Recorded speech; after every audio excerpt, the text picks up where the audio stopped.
मिलावट करने वाला चरित्र, उस बात में चर्च ऑफ एफिसस ने अपने आप को रिजर्व किया हुआ है, अपने आप को रोक के रखा हुआ है। उसने संसार के स्टैंडर्ड के साथ अपने आप को ढाला नहीं। उसके बाद जब हम परमेश्वर के वचन को देखते हैं, वो कहता है कि जो लोग प्रेरित नहीं है, मैंने पिछले हफ्ते आपको प्रेरित होना बताया था, वो कष्ट उठाना, वो संकट उठाना यीशु मसीह के लिए, राइट। तो हम देखते हैं कि जो लोग प्रेरित नहीं थे, जो अपने आप को झूठ-मूठ में जबरदस्ती अपने आप को प्रेरित साबित करते थे, परमेश्वर का वचन यहां पर कहता है कि इफिसियों की कलीसिया ने उन्हें परख लिया है, उन्हें जांचा है, उनकी स्टडी की है। और परमेश्वर का वचन कहता है जब उन्होंने उसकी स्टडी की तो उन्होंने उनको परख कर कहा तुम झूठे हो, नहीं। उसके बाद जब आते हुआ और गुड डीड्स और भली बातें और अच्छी बातें हमें दिखाई देती है। पहला, तू धीरज धरता है। तीसरा वचन देखिए दूसरे अध्याय का, तू धीरज धरता है और तूने मेरे नाम के लिए दुख उठाते नहीं, बहुत दुख सहा है। और इस बात के लिए एफिसियों के दूत, एफिसियों की कलीसिया, मैं तुझे शाबाश कहता हूं। यू हैव डन वेल, है ना। तूने मेरे लिए दुख उठाया, तूने मेरे लिए मार खाई। मैंने आपको बताया था पहला ही अटैक जब कलीसिया बननी शुरू हुई है, ठीक है, तो एक्ट्स चैप्टर 17, 18, 19 में हम देखते हैं कि पौलुस आया है एफिसस में, और जब कलीसिया बननी शुरू हुई है, शुरुआत में ही आर्तेमिस देवी के पुजारियों ने पौलुस को अच्छी मार लगाई है। पौलुस पीटा है प्रभु के सुसमाचार के लिए, यीशु मसीह की गवाही के लिए पौलुस बहुत बुरी तरह पीटा गया है और उसको जेल खाने में डाला गया है। और यहां तक है कि कुछ लोग चाहते हैं कि हम पौलुस को मार डालें। यीशु मसीह की गवाही में चर्च ऑफ एफिसस पक्का पाया गया है, लेकिन प्रभु कुछ बात रिपेयर करने के लिए, सुधार करने के लिए, तो प्रभु का वचन कहता है कि इसलिए मुझे तेरे विरुद्ध ये कहना है कि तूने तेरा पहला सा प्रेम छोड़ दिया है। और पिछले हफ्ते मैंने आपको बताया था कि पहला सा प्रेम की बात जो है, ये बिल्कुल वैवाहिक संबंध की तरह है। जब नई नई शादी हुई है, पति पत्नी एक दूसरे के प्रति लॉयल हैं, लेकिन वो समय धीरे धीरे धीरे धीरे करके पति पत्नी के बीच में प्रेम कम होने के कारण वो लॉयलिटी खत्म हो गई है। और हमने यिर्मयाह की किताब उसके दूसरे अध्याय से देखा था, परमेश्वर का वचन वहां पर कहता है कि मुझे तो मेरे विवाह का समय, विवाह का दिन मुझे याद आता है, जब तू जंगल में, जब तू ऐसे विल्डरनेस में जहां पर कांटे थे और भूमि समतल नहीं थी, ज्योति कोई नहीं गई थी, वहां पर तू कैसे मेरे साथ विश्वास योग्यता के साथ चली। परमेश्वर उस बात को याद कर, तो इस्राएल को याद दिला रहा है। वैसे ही सिमिलर लैंग्वेज जब हम विश्वास में थे, जब कलीसिया विश्वास में नहीं थी, वो परमेश्वर के साथ विश्वास योग्यता में थी, वो अपने पति के साथ विश्वास योग्य थी। लेकिन जैसे जैसे समय ढलता गया और विश्वास योग्यता में कमी आती गई। मैंने अपना फैमिली इलस्ट्रेशन पिछले हफ्ते आपको दिया था, राइट। अब मैंने आपको बताया था कि हम कैसे कैसे शुरू से एक दूसरे को वेट करते, लेकिन आज तुम्हारा टाइम, मैं मेरा टाइम। हाँ, विश्वास योग्य है वो बात नहीं है, लेकिन परमेश्वर के प्रति चर्च को विश्वास योग्य, राइट। और उसके बाद परमेश्वर का वचन चर्च ऑफ एफिसस को सुधार करने के लिए कहता है, तू याद कर, तू सोच विचार कर कि तू कहां से गिरा है और मन फिरा और पहले के समान काम कर। मतलब परमेश्वर के साथ जो तेरा प्रेम था, जिस प्रेम में कमी आई थी, तू उस प्रेम को फिर से रीसस्टेन कर, फिर से उस प्रेम के भावना में तू मेरे साथ आ जा। तू इस बात को जल्दी से जल्दी याद कर ले, मैं मॉर्निंग भेज रहा हूं तेरे पास। परमेश्वर का वचन कहता है कि यदि तू मन नहीं फिराएगा तो मैं लेफ्ट स्टैंड से तुझको हटाकर अलग, मैं तेरे स्थान से तुझे हटा दूंगा। परमेश्वर का वचन यहां पर वार्निंग भेजी है परमेश्वर ने कि सुधर जाओ कलीसिया, उसकी कलीसिया, तू सुधर जा। लेकिन यदि कलीसिया ने मन नहीं फिराया, परमेश्वर उस दीपक को उसके स्थान से हटा देगा। ये वार्निंग आज हम लोगों के लिए भी है, छतरपुर की कलीसिया के लिए, मिशन अस्पताल छतरपुर के लिए, नौगांव सिटी चर्च के लिए, भारत की कलीसिया के लिए मैं शब्द इस्तेमाल करता हूं। भारत की कलीसिया यदि यीशु मसीह के साथ इस संबंध में नहीं आई तो परमेश्वर का वचन कहता है परमेश्वर उसको उसके स्थान से हटा देगा। लेकिन कुछ लोग हैं जो इसके साथ साथ निकुलाइयों की जो समझौते की आत्मा है ना, उसके साथ घृणा करते, इस समझौते की आत्मा में नहीं चलते। परमेश्वर का वचन कहता है 7 वर्ष में, जिसके कानों वो सुन ले कि आत्मा कलीसियाओं से क्या कहता है, जो जय पाए मैं उसे जीवन के पेड़ में से जो परमेश्वर के स्वर्गलोक में है फल खाने को दूंगा। रिवॉर्ड, इनाम, राइट, हमारे लिए उपहार, इनाम, प्रभु ने जो इटरनल गिफ्ट हमारे लिए रखा है, जो जय पाए, वेरी सेलेक्टेड पीपल, जो जय पाएगा, वेरी सेलेक्टेड, सब लोग नहीं। आगे आएंगे। आज हम चर्च ऑफ स्मरणा को प्रभु के वचन से देखेंगे। राइट, परमेश्वर का वचन यहाँ पर 8वें वचन से 2 अध्याय 1 वचन वर्ड ऑन वर्ड कहता है, स्मरणा की कलीसिया के दूत को ये लिख, जो प्रथम और अंतिम, जो मर गया था और जो अब जीवित है, वो ये कहता है। किसका कैरेक्टर?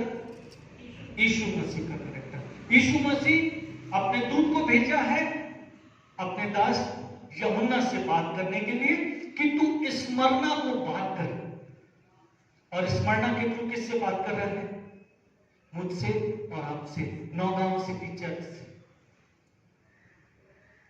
स्मरणा की कलीसिया और फिलाडेल्फिया की कलीसिया, 2 ऐसी कलीसियाएं हैं इन 7 चर्चों में से जिनके ऊपर प्रभु सुधार, डंडा, डांट इस्तेमाल नहीं करते।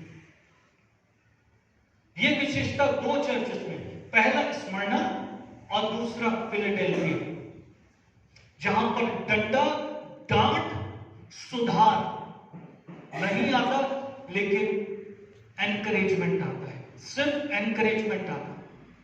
क्योंकि ये कलीसिया जैसा परमेश्वर चाहता है, जैसा यीशु मसीह इस कलीसिया में एक स्टैंडर्ड को चाहता है, अकॉर्डिंग टू गॉडली स्टैंडर्ड ये कलीसिया चल रही है। परमेश्वर प्रसन्न है इस कलीसिया से, लेकिन कलीसिया को प्रभु तैयार करना चाहता है आने वाली कुछ बातों के लिए। आने वाली कुछ बातें हैं जिनके लिए परमेश्वर कलीसिया को तैयार करने जा रहा है। तो प्रभु ने कहा, यीशु मसीह पुत्र, कम ऑन, मैं स्मरणा के संबंध में कुछ बात तुम्हें बताना चाहता हूं। कुछ है जो ये कलीसिया फेस करने वाली है। तुरंत पुत्र ने दूत को बुलाया, अरे पिता ने ये बात कही है स्मरणा के लिए, वो अति प्रिय कलीसिया है मेरी, जा और जॉन को बोल वो स्मरणा को बात करे। और वो लेटर आज हमारे सामने है। क्या कह रहा है प्रभु यहाँ पर? सब लोग साथ में देखेंगे, 8 वचन से देखिए। स्मरणा की कलीसिया के दूत को लिख, जो प्रथम और अंतिम है, जो मर गया था और अब जीवित हो गया है, वह ये कहता है, मैं तेरे काम, क्लेश और दरिद्रता को जानता हूँ, परंतु तू धनी है और जो लोग अपने आप को यहूदी कहते हैं और है नहीं, और शैतान की सभा है, उनकी निंदा भी जानता हूँ। क्या क्या गुड डीड्स हैं? क्लेश, दरिद्रता, है ना। इस कलीसिया ने यीशु मसीह की गवाही के लिए बड़ा संकट उठाया है, बड़ा दुख सहा है। आजकल कलीसियाएं दुख उठाना नहीं चाहती, है ना। मैं बहुत बोल्डली बोला हूं कृष्णा हॉस्पिटल छतरपुर में भी, जो शब्द मैंने वहां इस्तेमाल किए वही बोल्ड वर्ड्स मैं यहां इस्तेमाल करूं। कलीसिया बचना चाहती है। किससे बचना चाहती है? नहीं, किससे बचना चाहती है कलीसिया? वचन प्रचार की सेवा से अन्य जातियों के बीच में डरती है कि अन्य जाति लोग हमारे चर्च में आ जाएंगे और मसीह विरोधियों को पता चल जाएगा और वो अपना दल बल लेकर हमारे बीच में आएंगे और हमें परेशान करेंगे। संकट से कलीसिया बचती है। कई बार प्रभु के दासों को डिसअपॉइंट कर देती है कि हम उन्हें नहीं जानते। बिल्कुल वैसे जैसे उस दिन पतरस ने यीशु मसीह को डिसओन कर दिया। I know him not. समझ रहे हैं आप? लेकिन चर्च ऑफ स्मरना ने बहुत बोल्डली परमेश्वर के वचन की गवाही को अन्य जातियों तक लेके गए और उसके कारण जब सताव आया, परमेश्वर उस सताव में जब कलीसिया पाई गई, स्थिर रही, परमेश्वर का वचन कहता है कि मैं तेरे क्लेश को जानता हूं।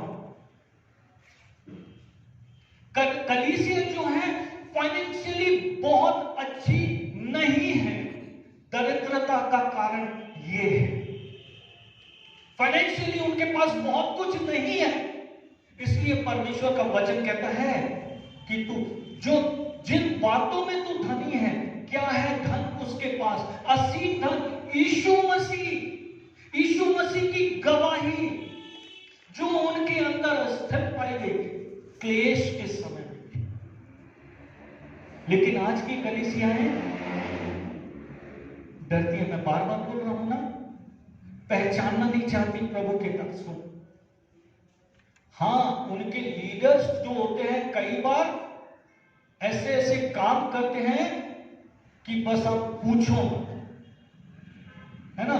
उन्हीं जो विश्वासी आ रहे हैं उन्हीं को इस्तेमाल करेंगे दूसरे रूपों में, खूब पैसा कमाएंगे, सब कुछ करेंगे। लेकिन वो यदि यहां पर आ जाएंगे, बैठ जाएंगे, तो अलग भावना आ जाती, डर आ जाता। लेकिन स्मरणा की संबंध में प्रभु एनकरेजमेंट लेके आता। प्रभु का वचन कहता है, परंतु मैं तेरी दरिद्रता को जानता हूं, तू धनी है। और उसके बाद बिल्कुल वैसे ही लैंग्वेज जैसी वो इफिसुस के संबंध में कहता है, जो प्रेरित है नहीं उन्हें तूने परखा है, तूने उन्हें झूठा पाया। परमेश्वर का वचन कहता है, और जो लोग अपने आप को यहूदी कहते हैं और है नहीं, पर शैतान की सभा है, और उनकी निंदा को भी मैं जानता हूं।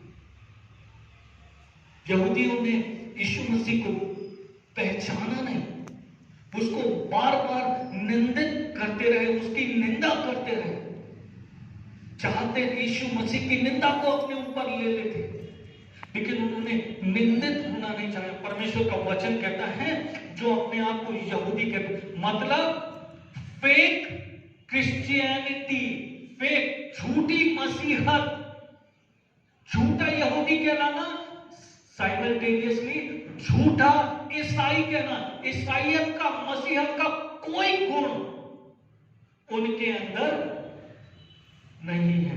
ईसाईयत का पहला गुण क्या है? परमेश्वर का भय। एक बड़ी जिम्मेवारी दी गई है, उस जिम्मेवारी को पूरा करना। क्या है? Correct, go and preach the gospel. Gospel of Matthew chapter 28 verse 20, है ना। मत्ती रचित सुसमाचार 28-20 वचन। लेकिन वो काम करेंगे तो मसीही विरोधी आ जाएंगे, राइट। लेकिन छत्ती चौड़ी करके कहेंगे, प्रभु हमने ये किया, प्रभु हमने वो किया, तो प्रभु तो कह देगा, आई नो यू नॉट, मैं आपको नहीं जानता। You haven't done anything for me, for my kingdom, for my people, for my servants. You haven't done anything. आपने कुछ नहीं किया मेरे लिए। I know you not. इसके बाद एक कलीसिया आने वाली है जिसके संबंध में ये सब कह रहा है प्रभु, राइट। तो प्रभु का वचन यहाँ पर क्या कह रहा है कि मैं उनकी निंदा को, उनके अंदर कोई मसीहत का गुण नहीं है। इवन जो मसीहत का विरोध करते हैं उसके बाद कुछ और भयानक बात जिसको हम देखते हैं यहां पर परमेश्वर का वचन कहता है, यहां पर 10वें वचन में जब आप देखते हो तो कलीसिया को प्रभु आने वाले दुख के लिए तैयार कर। सब लोग साथ में पढ़ेंगे, जो दुख तुझे झेलने होंगे उनसे मत डर, है ना। कलीसिया को जो दुख झेलने हैं, कलीसिया उनसे घबराए ना, डरे ना, भले ही वो बहुत भयानक होने वाला है। आने वाले समय में मैं आपको अगले हफ्ते मैं एक प्रभु के सेवक अंतिपस के बारे में बताऊंगा। क्या दुख सहा, ट्रेमेंडस, हमारी होश फाख्ता हो सकते हैं सिर्फ वीडियोस को देखने से, लेकिन परमेश्वर का वचन कह रहा है चर्च ऑफ स्मरना को तैयार करने के लिए जो दुख तुझको झेलने होंगे उनसे मत डर, क्योंकि शैतान तुम में से कुछ को जेल खाने में डालने वाला है ताकि तुम परखे जाओ। दुख इसीलिए भेजा जाता है, इस टाइप का जो दुख जिसकी बात परमेश्वर का वचन यहां पर कर रहा है, ये दुख इसीलिए आना वाला है कि कलीसिया टेस्ट की जाए, परखी जाए, उसकी एग्जामिनेशन हो। क्या यीशु मसीह की गवाही देखते हैं उसमें पक्की निकलती है कि नहीं निकलती है? क्या वो उस दुख रूपी अग्नि में से, उस आग में से जाने के लिए तैयार है या नहीं है? क्या परमेश्वर शद्रक, मेशक और अबेदनगो को बिना आग में जाए हुए बचाने की सामर्थ्य नहीं रखता था? क्या परमेश्वर के लिए जरूरी था कि शद्रक और मेशक और अबेदनगो को आग में जाने दे? क्या सोचते हैं? परमेश्वर बचा सकता था ना? हाँ, बचा सकता था, वो इतना सामर्थ्य, वो बचा सकता था, लेकिन नहीं बचा, क्योंकि प्रभु को किसी व्यक्ति विशेष के जीवन में काम करना था, और काम करने के लिए वो शख्स था नबूकदनेस्सर। प्रभु ने कहा जाओ आग में। जब आग में होके गए तो परमेश्वर की विश्वास योग्यता को उन्होंने समझ लिया, उन्होंने जान लिया कि परमेश्वर उनके प्रति कितना विश्वास योग्य। उनका विश्वास परखा गया लिटरली आग में जाने के कारण, है ना। यहां पर दुख जो एक बड़ा बड़ा ट्रिब्यूलेशन कलीसिया के ऊपर आने वाला है, चर्च के ऊपर आने वाला है, जब तक कलीसिया उस ट्रिब्यूलेशन से होकर नहीं गुजरेगी और वो स्टैंड फॉर्म, वो पक्की विश्वास या अपनी गवाही में पक्की नहीं पाई जाएगी, वो टेस्ट नहीं होगी। लोहा जब तक आग में, सॉरी, गोल्ड जब तक आग में से होकर नहीं जाता है तब तक वो अपने प्रॉपर स्वरूप में नहीं रहता है। जब वो आग में जाता है तब वो प्योरिटी से के साथ बाहर आता है, और हम उसका ऑर्नामेंट्स बनाकर हम उसको अपने कानों में, नाक में और तमाम गले में, हाथों में हम उसको पहनते हैं, और बड़ा स्टाइल के साथ दिखा दिखा के हम इतराते हैं, है ना। लेकिन गोल्ड पहले आग से होकर गुजरा है। हमारा विश्वास परखा जाने वाला है कि हम विश्वास में हैं या नहीं हैं, और वो विश्वास परखा जाना है कलीसिया के सताए जाने से। मैं एक बात हमेशा कहता हूं, आपको याद है, यदि कलीसिया सताई नहीं जाएगी तो कलीसिया, याद है, यदि कलीसिया सताई नहीं जाएगी तो कलीसिया उठाई नहीं जाएगी। कलीसिया के उठाए जाने से पहले एक बड़ा ट्रिब्यूलेशन है, एक बड़ा सताव है। तब उस सताव के बाद यीशु मसीह बड़ी जय के साथ जब पिछला नसीबा फूंका जाएगा और यीशु मसीह अपनी महिमा में आएगा बादलों पर, और उसके साथ कलीसिया उठाई जाएगी। लेकिन जो कायर होंगे उनके लिए क्या कहता है रेवलेशन? जो यीशु मसीह को की गवाही को डिसऑन कर देंगे, है ना, वो कायर कहलाएंगे, वो डरपोक कहलाएंगे। और बाइबल कहती है, प्रकाशित वाक्य की किताब कहती है, उनका परमेश्वर के राज्य में कोई स्थान नहीं है। जो यीशु मसीह की गवाही में पक्के नहीं निकलेंगे। तो परमेश्वर का वचन यहां पर क्या कह रहा है?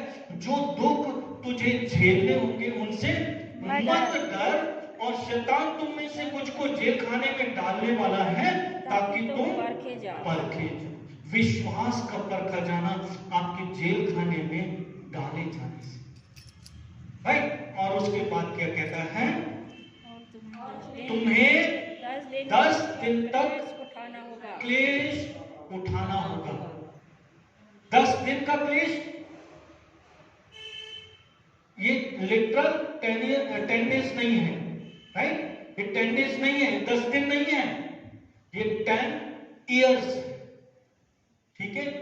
या इसका एक और अर्थ है, रोमन एम्पायर के 10 ब्रूटल एम्परर्स, 10 रोमी साम्राज्य के 10 शासक को, जो बाइबल इतिहास है वो ऐसा मानता है। इसका मतलब है रोमन साम्राज्य के 10 ऐसे शासक जिन्होंने कलीसिया को तहस नहस कर डाला। आप उनको स्टडी कर सकते हो। उनमें से एक कैरेक्टर है नीरो, और नीरो की तरह 9 और लोग हैं जिन्होंने कलीसिया को बुरी तरह से सताया, इतना कि उनको लगा कि अब कलीसिया समाप्त हो गई है। परमेश्वर का वचन स्मरणा की कलीसिया को तैयार कर रहा है ऐसे युग के लिए। परमेश्वर का वचन यहां पर कहता है, तुम्हें 10 दिन तक क्लेश उठाना पड़ेगा। 10 दिन मतलब 10 साल, ठीक है। या 10 राजा जिन्होंने इतना ब्रुटैलिटी किया इन आरंभिक मसीहियों के साथ, क्योंकि इनके खिलाफ ना सिर्फ रोम है लेकिन पूरा यहूदी साम्राज्य भी इनके खिलाफ में है। और ये सताए गए, ये सहते रहे, लेकिन इनकी जो गवाही है, परमेश्वर का वचन कहता है, वो पक्की है। और बहुत जल्दी आने वाला समय हमें तैयार कर रहा है। ये समय हमें तैयार कर रहा है कि हम विश्वास में स्थिर पाए जाए। छोटा सा संकट, छोटी सी बातें हमें हिला देती हैं अंदर से। वीडियोस जब हम सताव के देखते हैं, हमारी रूह कांप जाती है। अभी दूसरे लोगों के साथ हुआ, अभी कुछ दिन के बाद ये हमारे साथ होने वाला है, और वो कितना भयानक होगा हम नहीं जानते। इसलिए परमेश्वर का वचन कहता है कि हम अपने आप को तैयार करें उस सताव के समय। क्या है रेमेडी हमारे लिए कि हम अपने आप को तैयार करें? कैसे तैयार करेंगे हम अपने आप? हमारी स्ट्रेंथ क्या है, हमारी सामर्थ्य क्या है कि हम तैयार करें? विश्वासी ठहरना, परमेश्वर के साथ प्रार्थना में अपना समय व्यतीत करना, वो ही हमारी अल्टीमेट सोर्स ऑफ स्ट्रेंथ है। हमारा परमेश्वर के साथ विश्वासी ठहरना, हमारा परमेश्वर के साथ उसकी उपस्थिति में ठहरना, वो हमें इंटरनल वे में हमको स्ट्रेंथन करता है। वो हमें सामर्थ्य देता है जब हम प्रार्थना में प्रभु से शक्ति पाते हैं। आप जानते हो, प्रभु यीशु मसीह जब गार्डन ऑफ गेत्सेमनी में है, एक समय ऐसा है जब यीशु मसीह अपने आप को बहुत कमजोर पाता है और वो प्रार्थना करता है, और एक स्वर्गदूत प्रभु की ओर से भेजा जाता है जो उसको सामर्थ्य दे रहा है। ऐसे ट्रिबुलेशन में, ऐसे सताव के बीच में जब कलीसिया है, लेकिन परमेश्वर की ओर ताकने से कलीसिया सताव के सहने के योग्य हो जाएगी। हम थोड़े समय के सताव को सहने के लिए तैयार हो जाएं, ताकि हम उस अनंत महिमा में प्रवेश कर सके जो यीशु मसीह ने हमारे लिए रखी है। क्योंकि बिना सताव के कलीसिया उठाई नहीं जाने वाली। हम सोचते रहे कि हम सताव से बच जाएंगे। हम सताव से तभी बचेंगे जब हम यीशु मसीह का इनकार करेंगे। और यदि यीशु मसीह का इनकार किया तो हमारे लिए ठेंगा, कुछ नहीं है हमारे लिए, कुछ नहीं बचा यदि हमने यीशु मसीह का इनकार कर दिया। मैं कई बार आपको एक इलस्ट्रेशन बताता हूं, उस इलस्ट्रेशन को बताते हुए थोड़ा सा आगे जाऊंगा। भारत की आजादी से कई साल पहले, शायद 1800 के पहले, मार ट्राइब में, नॉर्थ ईस्ट की मार ट्राइब है, MHAR, प्रभु का वचन आ गया। लेकिन जब सेंट्रल इंडिया में प्रभु का वचन आया, एक उस कबीले के एक व्यक्ति ने अपने परिवार के साथ यीशु मसीह को व्यक्तिगत उद्धारकर्ता करके ग्रहण किया। शायद उसकी बीवी काफी तकलीफ में थी और उस वक्त कोई इंग्लिश प्रीचर ने उसको प्रभु का वचन दे दिया, उसके लिए प्रार्थना कर दिया, प्रभु का अनुग्रह हुआ, उसने उसे छुड़ाई दिया। और जब राजा को पता चला इसने तो हिंदू धर्म छोड़ दिया है और किसी नए धर्म को अपना लिया, उसको बुलाया गया, एक बड़ी सभा कॉल की गई, तमाम लोग हैं उधर, राजा या कबीले का सरदार सामने बैठा हुआ है और बोला गया तू यीशु को तिरस्कार कर दे, मैं तेरे को और तेरे परिवार को छोड़ दूंगा। He said no। उसके बड़े बेटे को मार दिया उसके सामने। उसके बाद उसका छोटा बेटा, उसको भी मार दिया। उसके बाद उसकी बीवी को बुलाया, उसको भी उसकी आंख के सामने मार दिया। और उसके बाद उसको बोला मैं तुझे छोड़ दूंगा, विश्वास कर मैं तुझे छोड़ दूंगा। He said no, I will not deny my faith। मैं अपने फेथ का, अपने विश्वास का इनकार नहीं करूंगा। और राजा ने उसको भी मरवा दिया। राजा सोचा, वो कबीले का सरदार सोचा कि कैसा आदमी था, कैसा ईश्वर के लिए इसने अपने आप को जाने दिया, अपने प्राण को त्याग दिया। भारतीय इतिहास कहता है भारत में मसीही इतिहास की नींव वहीं से पड़ गई। वो पूरा कबीला प्रभु यीशु मसीह को व्यक्तिगत उद्धारकर्ता करके ग्रहण कर लिया और प्रभु के पास आया। आप जानते हो, I have decided to follow Jesus, इसी व्यक्ति का लिखा हुआ गाना है। आप इस गाने को टाइप करो यूट्यूब पे और हिस्ट्री बिहाइंड कर दो, आपको वो पूरी स्टोरी सुनने के लिए मिलेगी। फेथ का डिनाई नहीं करना।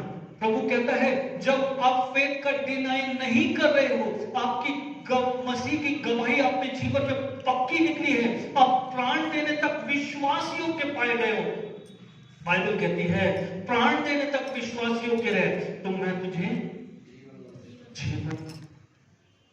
जीवन का मुकुट पहले नहीं आया है चर्च, पहले परमेश्वर के प्रति विश्वास योग्य पाए गए अंटिल डेथ। मृत्यु तक विश्वास योग्य होना परमेश्वर के प्रति gives us crown of life. पौलुस कहता है मैं निशाने की ओर दौड़ा चला जाता हूं, किसी मुरझाने वाले मुकुट के लिए नहीं। रोमन कॉम्पिटिशंस होती थी और रोमन कॉम्पिटिशंस में आपको एक सिर पे ताज दिया जाता था जो कुछ विशेष पत्तियों का होता था और ऐसे करके आपको सिर पे आपकी जीत के बाद आपको पहनाया जाता था। इसको यदि आपको देखना है, बेनहर करके एक क्रिश्चियन मूवी है, उसका जो रेस है, रेस के बाद जो बेनहर जो लीड हीरो है उस फिल्म का, उसको आप देख सकते हो कि एक जो पत्तियों का, ताजी पत्तियों का एक ताज उसको दिया गया है। और उस कहता मैं उस मुरझाने वाले मुकुट की ओर मेहनत नहीं कर रहा हूं, मैं जीवन के मुकुट के लिए मेहनत कर रहा हूं। हमारा सारा परिश्रम, हमारा सारा सैक्रिफाइस उस ना मुरझाने वाले मुकुट के लिए, जिसकी बात पवित्र आत्मा यहां पर करता है। पवित्र आत्मा यहां पर कहता है प्राण देने तक विश्वास योग्य रहे तो मैं तुझे जीवन का मुकुट दूंगा। यदि हम प्राण देने तक विश्वास योग्य नहीं होंगे तो जीवन का मुकुट मिलेगा नहीं। ट्रैक अच्छा खासा दौड़ रहे हैं लेकिन ट्रैक फाउल हो गया तो क्या होगा? जो रेफरी है तो आके बोलेगा भैया आपने ट्रैक फाउल कर दिया है, प्लीज आप रेस से एलिमिनेटेड हो, आप निकाल दिए गए हो रेस में क्योंकि आपने ट्रैक फाउल कर दिया। जीतने वाले हो लेकिन लास्ट में जाके आप अविश्वास योग्य पाए गए। आपके अंदर मसीह की गवाही पक्की नहीं निकली। लास्ट जाते हुए दौड़ने से वंचित, इनाम पाने से वंचित, क्राउन ऑफ लाइफ पाने से वंचित, जीवन का मुकुट पाने से वंचित अलग कर दिए गए। परमेश्वर का वचन आखिर में कहता है जिसके कान हो वो सुन ले कि आत्मा कलीसिया से क्या कहता है। जो जय पाए उसको दूसरी मृत्यु, इटर्नल डेथ, दो मृत्यु, शारीरिक मृत्यु, आत्मिक मृत्यु। प्रभु का वचन कहता है जो जय पाएगा, जो विश्वास योग्य पाए जाएगा अंटिल डेथ,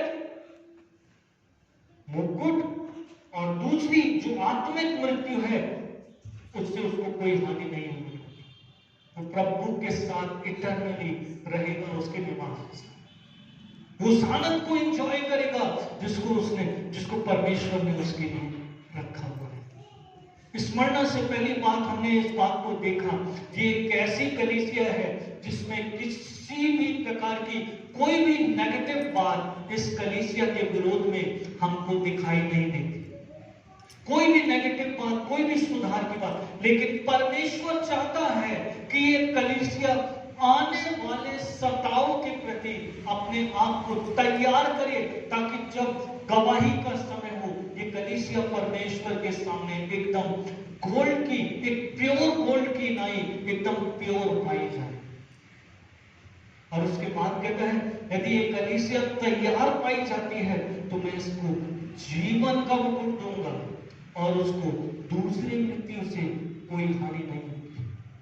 जो इस दुनिया में आया है ये लिखा है मनुष्य का एक बार पैदा होना और मर जाना तय है, लेकिन यीशु मसीह पर विश्वास करने के कारण पहली मृत्यु की, ये शारीरिक देह की जो मृत्यु है ये तो हमारे जीवन में है, लेकिन दूसरी आत्मिक मृत्यु हमारे जीवन में नहीं है, क्योंकि हमने यीशु मसीह के द्वारा आत्मिक जीवन को चुन लिया है। हम स्टैंड फर्म पाए गए हैं प्रभु के प्रति। आइए हम लोग प्रार्थना में जाएंगे। चलें को रिक्वेस्ट करूंगा और प्रार्थना में हमारी अगुवाई करेंगे।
आज इस आराधना के लिए और विशेष धन्यवाद आभार जो भाई गोलू ने अपने धन्यवाद आभार को आपके प्रति प्रेरित अर्पण किया प्रभु, उनका धन्यवाद ही आभार प्रभु तेरे राज्य के लिए ग्रहण योग्य। तेरे बच्चों का ये भेंट तेरे राज्य की बढ़ती का कारण है। सब बातों में प्रभु तेरी महिमा, तेरा नाम रोशन हो। प्रार्थना यीशु मसीह के नाम से मांगते हैं। आमीन। आइए हम अपने प्रभु की सिखाई हुई प्रार्थना को करेंगे। हे हमारे पिता, तू जो स्वर्ग में है, तेरा नाम पवित्र माना जाए, तेरा राज्य आवे, तेरी इच्छा जैसे स्वर्ग पूरी होती है वैसे पृथ्वी पर पूरी हो। हमारे दिन भर की रोटी आज हमें दे, जैसे हमने अपने अपराधियों को क्षमा किया वैसे हमारे अपराधों को क्षमा कर, हमें परीक्षा में न डाल परंतु बुराई से बचा, कि राज महिमा सदा तेरी है। आमीन।